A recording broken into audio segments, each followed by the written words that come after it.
안녕하세요. 꿈나치마입니다.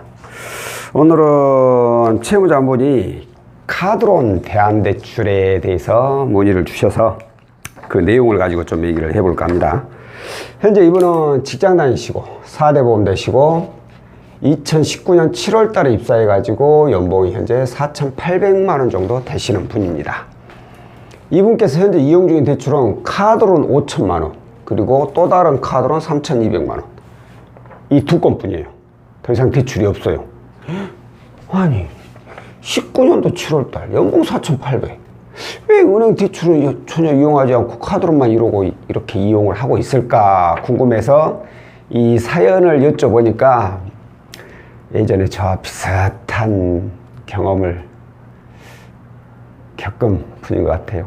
그게 뭐냐면 바로 주식입니다.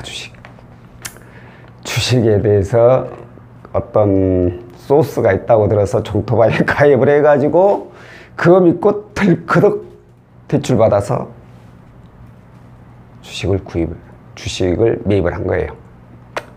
근데 그대로 주식이 이게 올라가야 되는데 반대로 좀 떨어졌어. 그래서 물타기 한다고 이것도 받은 거예요. 지금은 현재 묶였답니다. 주식이 더 떨어져서 팔 수도 없다고 그래요. 저도 한 4년 전인가 그렇게 해가지고 아직까지 묶여있는 게 있습니다. 이놈의 새끼. 잠깐, 웃을 일은 아닌데 절대로. 자, 어찌됐든 이분은 이렇게 투자를 해서 쉽게는 아니고 금방 회수가 될 줄 알았대요. 그래서 뭐 급하게 투자를 하느라 뭐 은행이라든가 이런데 쳐다보지도 않고 이금융권도 쳐다보지도 않고 뭐 잘해야 뭐 몇 달 이용할 건데 라는 생각으로 쉽게 이용할 수 있는 카드론을 이렇게 이용을 했는데 결국은 계획대로 되지 않고 아무래도 느낌이 이거 장기로 끌고 갈 수도 있겠다라는 생각이 드신 거예요. 자, 그런데 문제가 이렇게 큰 금액을 장기로 끌고 가기에는 부담이 생길 거 아니에요. 원금이자 같이 납부하게 되면. 그래서 이거 우리서부터 좀 알아봐야겠다. 얘네들을 대안을 해서 납입 금액을 좀 줄일 수 있는 방법을 좀 알아봐야겠다라는 생각으로 이제 저한테 문의를 주셨는데, 자, 이분이 현재 납입하고 있는 지금 이 카드론을 이용한 기간이 지금 3개월째예요. 3개월째. 자, 여기에 보면 6개월 거치 후 36개월 원리금 균등이라고 있어요. 그러면 6개월간은 이자만 낸다는 거예요. 그러니까 현재 3개월째니까 이자만 납부하고 있는데 이게 지금 대략 한 44만 원 정도 납부를 하고 있다고 합니다. 그러면 이제 7개월째 되는 날, 이 7개월부터는 얼마가 납부가 되냐면 이제 원금하고 이자 같이 납부할 거 아니에요. 이걸 제가 계산을 해보니까 162만 원 정도 이렇게 납부를 하게 돼요. 여기서 끝나는 게 아니죠. 얘도 문제죠. 얘는 지금 이제 이용한 지가 2개월째예요. 2개월째. 자, 이것도 마찬가지로 6개월 거치 후 36개월 동안 원리금 균등. 이분은 그래서 일단은 납입 금액을 뭐 어차피 투자 금방 돈이 들어올 줄 알고 부담 없는 거치를 이용하신 거죠. 2개월째. 그렇기 때문에 현재 거치 중 이자만 납부하고 있고 이 이자가 약 37만 원 정도 된다고 합니다. 37만 원. 그러면 이분 7개월부터는 그럼 이게 얼마가 되느냐? 약 109만 원 정도 된다고 해요. 109만 원 정도 됩니다. 그럼 이 두 개 합하면 얼마예요? 271만 원. 연봉이 4,800. 연봉이 4,800이면 제 생각에는 한 달에 한 300 얼마? 350? 잘해야 뭐 350 받을 거예요, 현금. 통장에 들어오는 금액이. 그런데 271만 원 줘버리면 생활 어떻게 생활? 못하지. 그래서 이분이 이걸 미리서 방지하고자 얘네들을 통합을 해가지고 좀 월 납입 금액을 줄일 수 있는 방법에 대해서 문의를 주신 거예요. 자, 이분의 신용점수를 확인해 보니까 신용점수가 나이스가 739점, 그리고 K12가 710점 이렇게 나왔습니다. 이분이 카드론 받기 전까지만 해도 점수가 아주 좋았답니다. 거의 뭐 900점대 이상이었대요. 근데 A 받고 나니까 점수가 이렇게까지 하락을 해버린 거예요. 자, 이분은 과연 이 카드론을 대안을 해야 될까요? 저는 반대했어요. 반대라는 게 앞으로 대안하지 마세요 이 뜻은 아니고, 지금은 하지 맙시다예요. 지금은. 그 이유가 뭐냐, 자, 카드론 5천만원 이자가 이게 9%, 카드론 3,200만원짜리 이게 이자가 14%예요 14%. 평균 잡으면 제 생각에는 한 11% 정도 되겠죠. 11% 정도 대략. 자, 그런데 나이스 점수 봐봐요. 739점. K12는 그나마 괜찮아.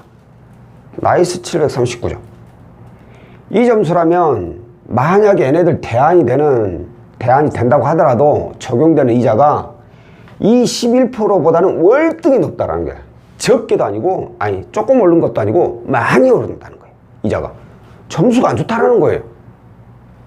그런데 또 다른 문제가 있어. 이 대안을 하게 되면 원리금 변동으로 납부를 하게 돼 있어요. 원리금 변동. 그러면 얘네들이 이거 얼마예요? 8,200만 원이잖아. 8,200만 원. 얘를 이제 원금하고 이자 같이 내야 되는데, 그러면 한 달에 얼마가 납부가 될 것 같아요? 정확한 금액은 아니지만 만약에 대안을 했을 경우에, 그러니까 통합을 하게 되겠죠. 요즘은 그러니까 이 금융권에서 어차피 은행에서는 안 나오죠. 연봉보다 너무나 많은 대출이기 때문에. 통합이 된다고 하면 보통 한 이제 요즘 상한기간 10년까지 되니까 10년으로 따졌을 때 약 한 132만 원 정도 돼요. 132만 원. 그 정도 나오더라고요. 그러니까 130, 40만 원 생각하면 돼요. 당연히 이거에 비하면 어마어마하게 금액이 많이 줄어들겠죠. 그런데 이자는 지금보다 제가 훨씬 더 높아진다고 했잖아요.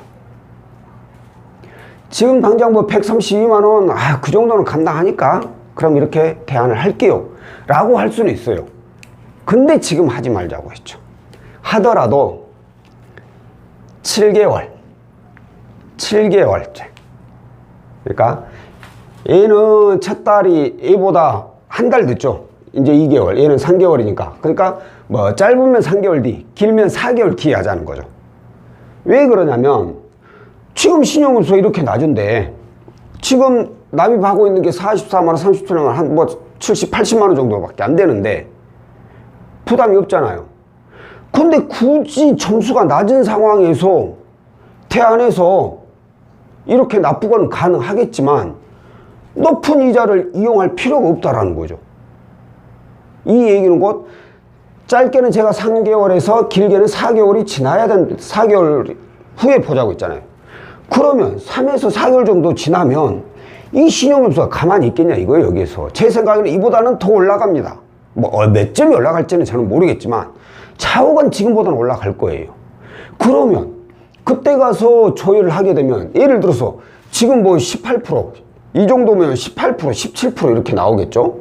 18에서 17%. 어찌됐든 이 이자보다는 더 낮게 형성이 될 확률이 높다라는 거죠. 지금 이자가 훨씬 더 낮은데 굳이 높은 이자로 해가지고 이자 더 지출할 필요도 없고, 또한 시간이 지나면 신용점수가 올라가니까 조금이라도 지금보다는 더 낮은 이자가 적용될 건데 굳이 지금 할 필요가 없다 이거예요. 그래서 이분은 일단은 첫 달 6개월째 된 달에 얘를 낼 수 있으면 내고, 못 내겠으면 3개월 뒤에 연락 주시고, 첫 달을 이게 낼 수 있으면 내고, 얘까지 이제 원리금 변동되면 그때 연락을 주시고. 왜? 시간을 최대한 늦추자는 거예요. 최대한 늦추면 늦출수록 신용수가 더 많이 올라갈 확률이 높으니까, 신용수가 높아야지 적용되는 이자는 조금이라도 더 낮을 수 있으니까.